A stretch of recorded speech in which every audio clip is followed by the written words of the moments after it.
Hope आप सबको ये वार्ता हमारी जो कथा है माता जी की अच्छी लगी है। हेलो एंड गुड इवनिंग दोस्तों, क्योंकि आज गुड इवनिंग हो गई है, गुड मॉर्निंग नहीं है। तो आज कुछ स्पेशल है क्योंकि आज हमारा दिवसा का व्रत है। तो उसी के लिए आज मैंने ये साड़ी पहनी है, क्योंकि उसकी व्रत पूजा पाठ सब कुछ अलग से होता है। तो आज सुबह से ही मेरा दिवसा का व्रत है, तो अभी मैं उसकी पूजा पाठ व्रत जो भी है वो करने जा रही हूँ। तो उसका नैवेद्य होता है, तो पहले माता जी का उसका नैवेद्य धरूँगी और फिर बाद में वार्ता तो बाद में करेंगे। पहले नैवेद्य धर देते हैं। तो माता जी को लापसी का नैवेद्य धरेंगे। हमें एव्रत माँ, जीव्रत माँ, जया माँ और विजया माँ, ऐसे ही 4 माताजियों का मिलकर ये व्रत होता है दिवसों का। आषाढ़ मास की अमास यानी कि अमावस्या को होता है। तो उसी दिन के बाद नेक्स्ट डे को श्रावण मास शुरू होता है और दिवसों यानी कि दिवाली तक के 100 दिन होते हैं। तो यही 100 दिन है जो दिवसों के रूप में हम मनाए जाएंगे, क्योंकि दिवसों और दिवाली के बीच में जो 100 दिन होते हैं वो एकदम स्पेशल, मानी कि हर दिन कुछ न कुछ वार त्योहार व्रत ऐसा आता ही है। 30 दिन तो श्रावण मास के ही आ जाएंगे, उसके बाद भी छोटा मोटा कुछ न कुछ आता है। तो इसलिए दिवसों को हम स्पेशल मानते हैं। उसकी व्रत पूजा पाठ सभी औरतें करती हैं हमारे यहाँ। कई औरतें अपने पति के लिए रहती हैं, तो कई अपने बेटे के लिए, पति के लिए जो व्रत होता है वो भी अलग है। तो ये सारी डिटेल्स मैं आप पहले माता जी को जो नैवेद्य धरा देती हूँ उसके बाद करूँगी। तो चलिए पहले माता जी को नैवेद्य धर देते हैं।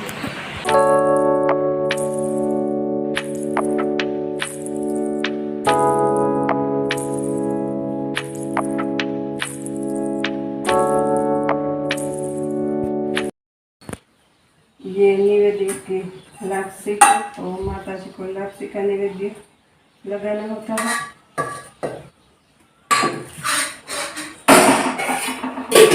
उसके साथ थोड़ा सा गुड़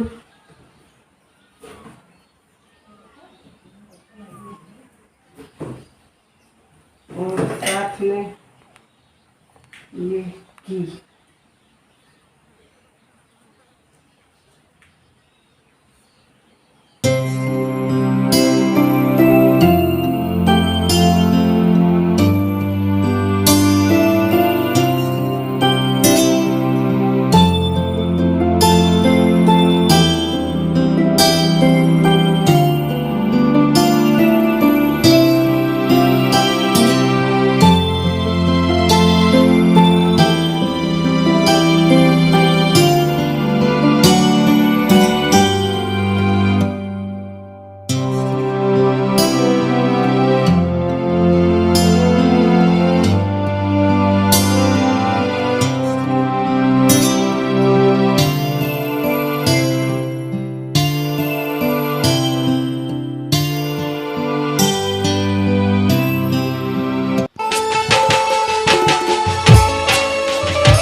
तो आज हम बात करने जा रहे थे दिवसों की। तो पहले ही मैंने आपको बता दिया कि 100 पर्व का दिन होता है दिवसों।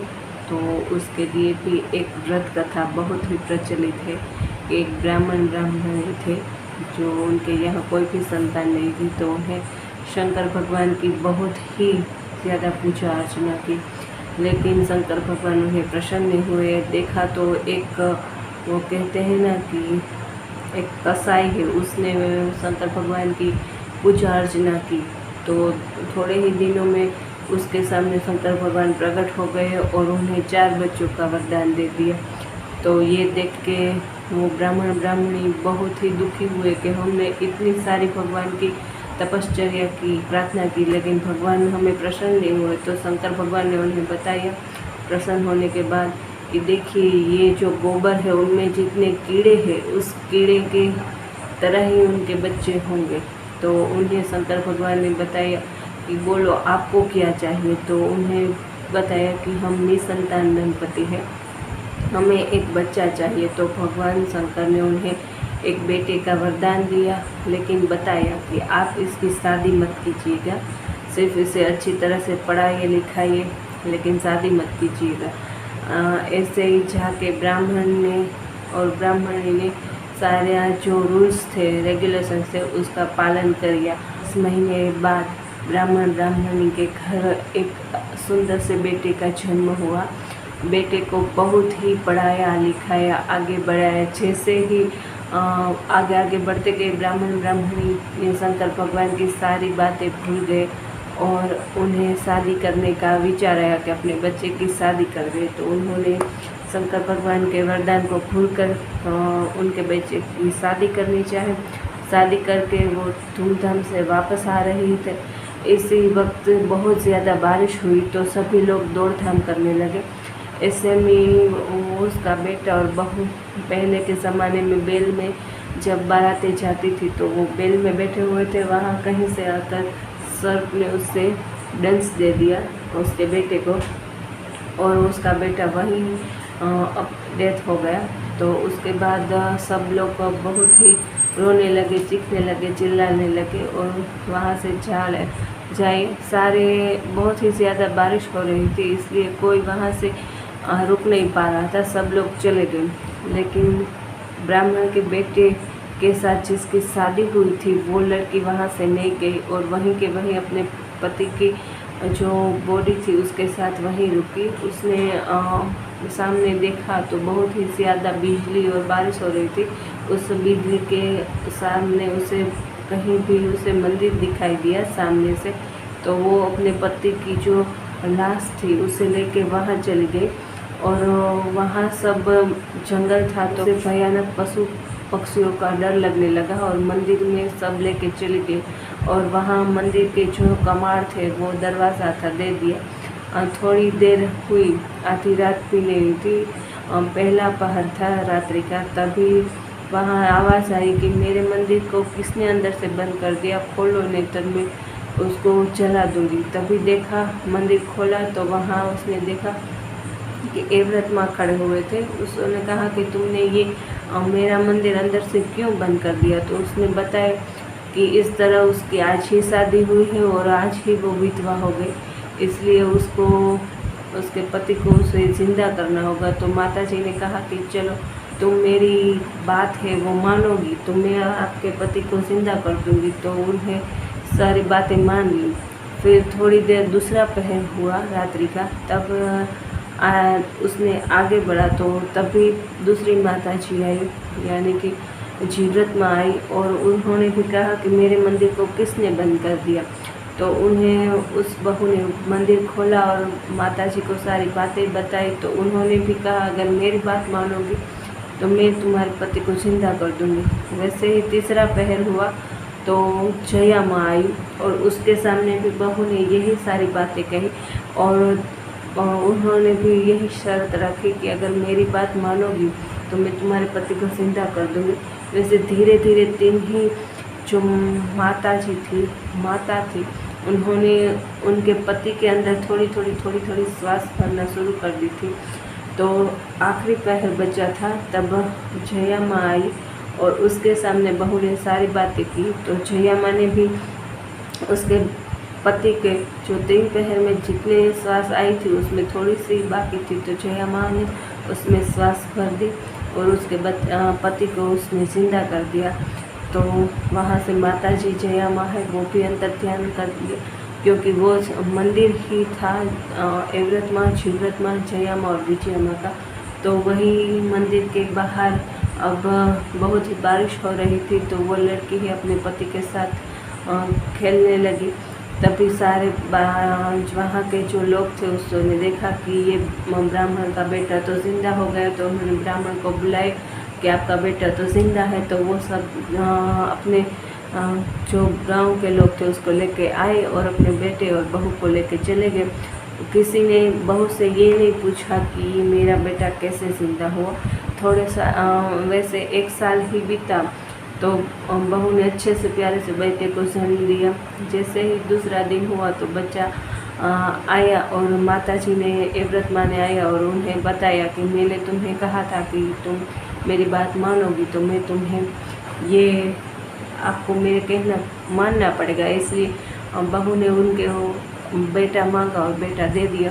वैसे ही दूसरी एक बार जब बेटा चला गया तो उसने सासू माँ ने उस बहू को बहुत ही ताने दिए, बहुत खरी खोटी सुनाई। दूसरी बार भी जब बहू को बेटा हुआ तो भी जीवरत माँ आई और जीवरत माँ ने उनके साथ भी यही बोला कि आपको मेरी बात माननी होगी और आपका बेटा है वो मुझे देना होगा।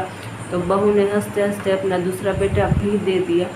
तो सासू ने ये बोलना लगी कि ये डायन है, पूरे गांव में ऐसा सबको बता दिया कि मेरी बहू डायन है, डायन है, ये मेरे बेटा के बेटे को खा जा रही है।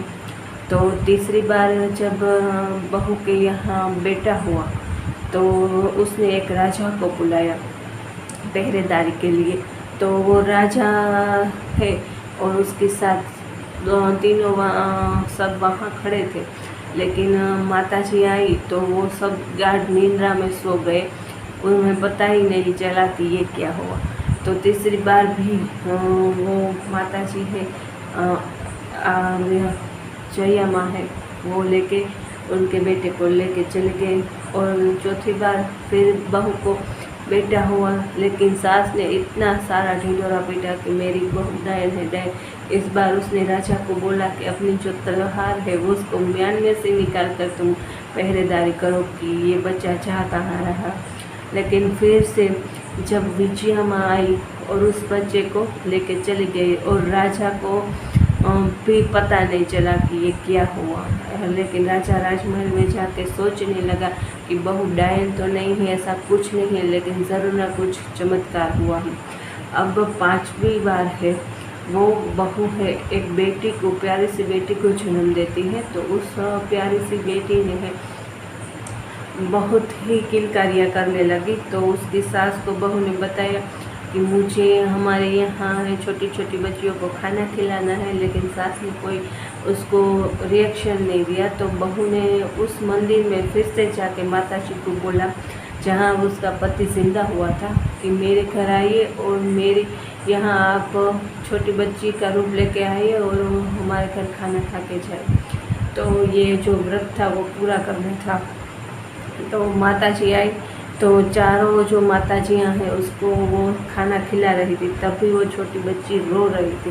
तो वो बोली कि ये बच्ची क्यों रो रही है, सारी माताजी ने पूछा। तो बहू ने बोला कि उसका कोई भाई नहीं इसलिए वो रो रही है। फिर बाद में माताजी ने वे चारों की चारों माताजी ने उसको उनके चारों के चारों बेटों को सौंप दिया और कहा कि ये लो आपके बेटे हैं, आज से इसकी सारी जो सुख सुविधा है, जो कुछ भी संसार का नियम है वो उसके साथ ही ये जिएंगे और मैं इनके आशीर्वाद देती हूँ कि वो हमेशा सुखी रहे। और फिर माँ जो उसकी सास है वो तो बहुत ही चकाचौंध हो गई कि ये क्या हो गया, माताजी के आई और हमें हमारे बेटे वापस ले गई। तो इसी तरह ये दिवासों का व्रत का हमारे यहाँ बहुत ही महत्व है कि पहली बार पति के लिए रखा जाता है और फिर बाद में बेटे के लिए।